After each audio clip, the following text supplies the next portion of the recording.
نه کسی دشمنی داشتیم تا مثل هیچ کاری برای کس نرسیده بود. این مرد در فراق عروس نامرادش اشک تلخ می ریزد.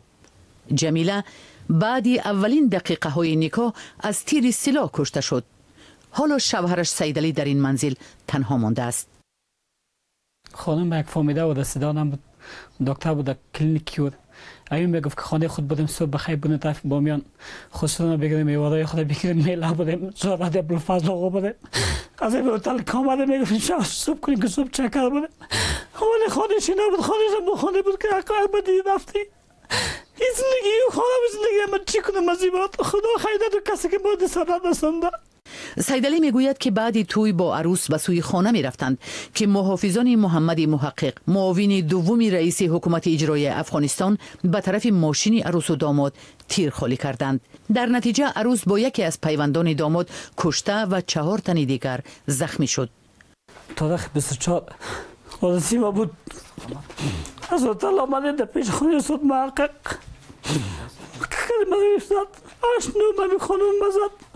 پدرم که دخترم در پشت بیادرزادم در پشت متحشه بود و زخمی شد. 4 بیادرزادم زخمی شد. پدرم فعلا دولت کماد شفاخانه است. فقط 3 نفر زخمی. پلیس کابل میگوید که هنگام حرکت کاروان عروسی به سوی خانه داماد، صاحب جشنها به هوا تیر خالی کردند. در پیوند به قضیه 2 نفر از کسایی که در پسته امنیتی خانه استاد محمد محقق، معاون صاحب اجرایه ریاست اجرایه توصیف بودند، 2 نفر اینا همراه 2 میل سلاح کلاشینکوفشون توسط پلیس گرفتار میشن و همزمان 2 نفر دیگه که توسط اونا فایر صورت گرفته بود، یعنی مسبب قضیه بودن، اونا هم با 1 میل تفنگچه گرفتار میشن و فعلا قضیه تحت بررسی قرار داره. ببینیم که نتیجه چی میشه.